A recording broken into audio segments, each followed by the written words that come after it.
Mr. McDonough, you're very welcome here today. Thank you for your time.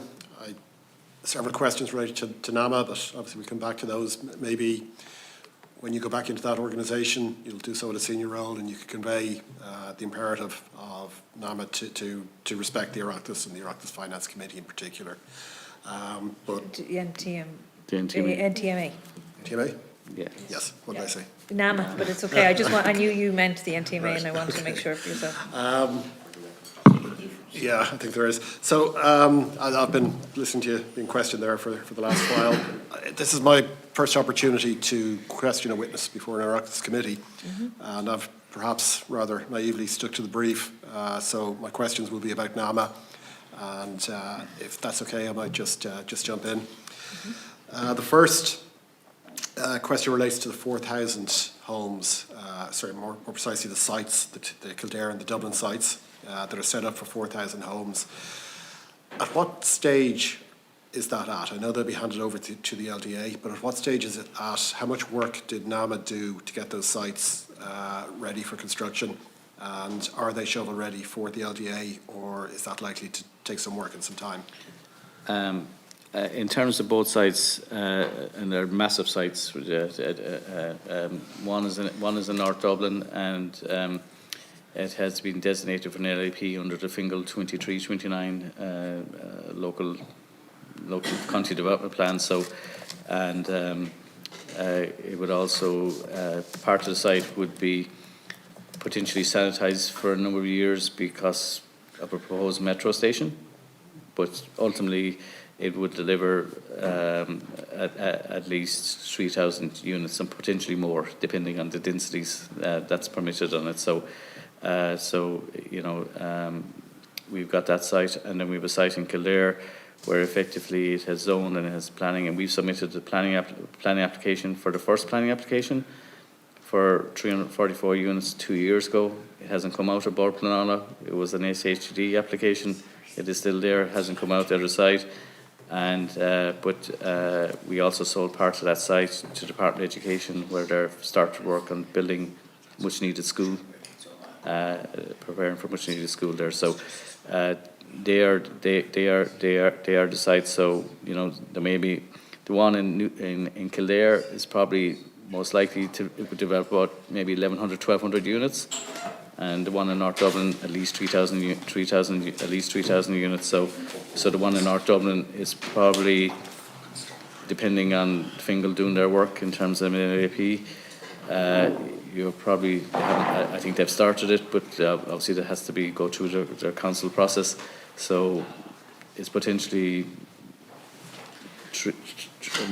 at this stage I would say it's 2 to 3 years down the road before work can start in terms of different housing.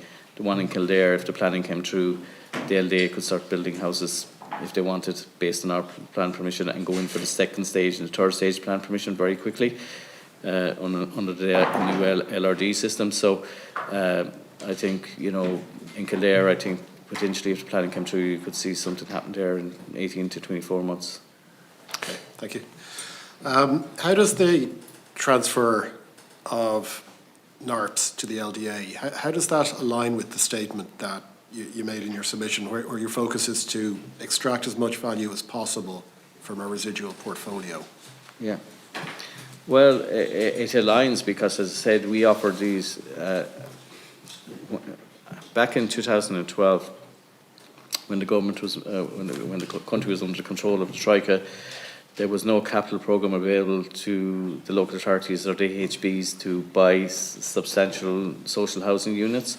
So then it was saying that there was the policy was around a leasing model.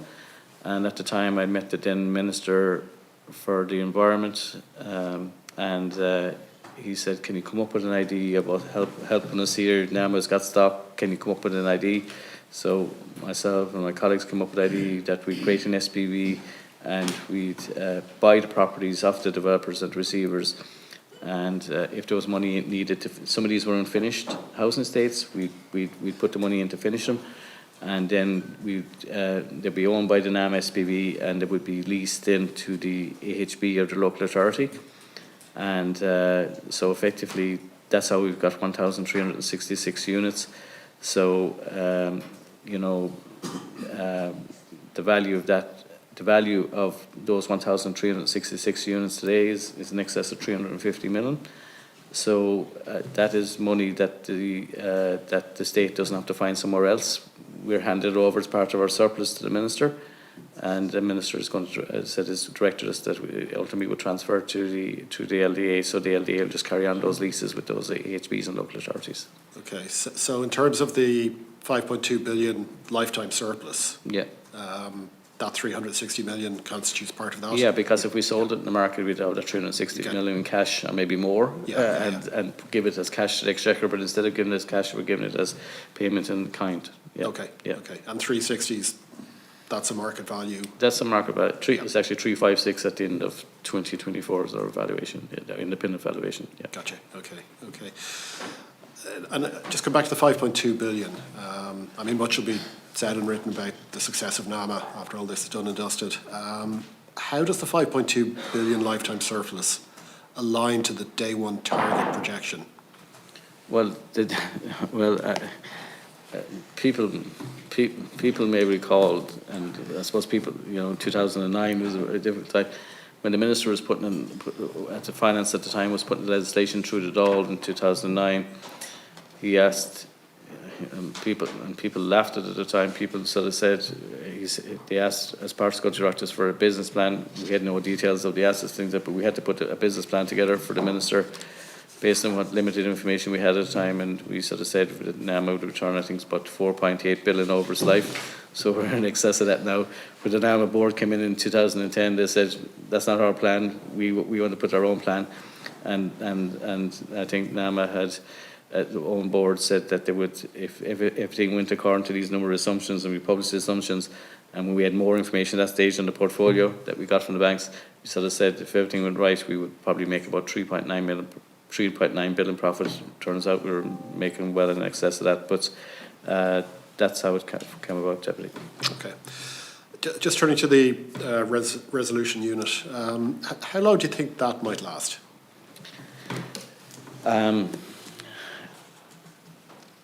I think in terms of the small number of litigation cases that we've managed to get it down to, and we're still trying to work with settlements with a number of these cases, which hopefully will settle before the end of life of NAMA, that it could last about 2 years. But it's not it's not unusual. If you look at the experience in Sweden and in Finland, those entities, because of outstanding litigation, there was probably 1 or 2 people still working in them 15 years later because the litigation kept on going. So it really is dependent on the litigation. It doesn't affect the financial outcome.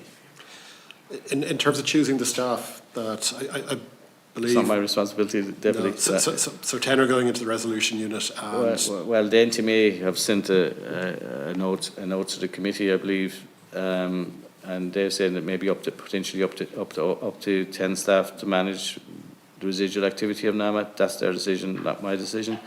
But listen, it could be 10, it could be 8. I don't know. They really won't know until we get closer to the end of 25 to see how much more have I got rid of and my team have got rid of. Yeah. And you have no say in which staff. You don't recommend people to transfer. No. My understanding is that the NTMA will choose the staff that they'll probably offer. They'll probably advertise the roles internally in NAMA and offer people, if they want to go on a fixed term contract for 2 more years to the NTMA till that work is done. Is the way I understand it. So that'll be their decision, not my decision. Yeah, I guess the concern, and maybe we're in the NTMA space here, but the concern would be a loss of corporate knowledge. In a much reduced team, the skills just aren't there, and the knowledge of those cases. Absolutely, and it's very important to retain the corporate knowledge, particularly around challenge assets which are associated with litigation, because those people will have to be the people who sign the affidavits, who are going to court, be cross-examined, and whatever, as the case may be. So obviously it makes sense for the NTMA to try and retain people who have the appropriate skills to do that. That's a sensible business thing to do. So, in terms of the case settlements, is there any risk that to get these settled by end of 2025 that you would take haircuts in those settlements. No, anybody, no, definitely, anybody who knows me knows that I pursue every single penny I can on behalf of the taxpayer. And, you know, like these, you know, when you settle, when you think it's the best, it's really a cost-benefit analysis. How much longer, if this litigation keeps on going, versus the value that you potentially can get out of a settlement with the other side. So that's not the way. Listen, the fact that the resolution, and I remind my case managers when they're dealing with the counterparties on the other side, that to say to them, just because NAMA is ending, don't think that you're going to get a soft deal come October, November 2025. This is going into resolution unit, and in fact, you might actually end up with a worse deal in there. Just to be honest with people, like, you know, we have not a knowledge of the cases and things like this, but other people, if new people come in, they might take a different view. So, but listen, there's no soft deals. Final question, and somewhat related to that, but in terms of the general assets, there's, I take it, no risk of a fire sale to meet a pre-prescribed timeline? No. Listen, the whole objective of NAMA is to try and do it in an orderly way. We're not forced sellers of anything, and we always hold out for what we think is the best price we can reasonably achieve, taking account of the circumstances. Yeah. Okay, appreciate that.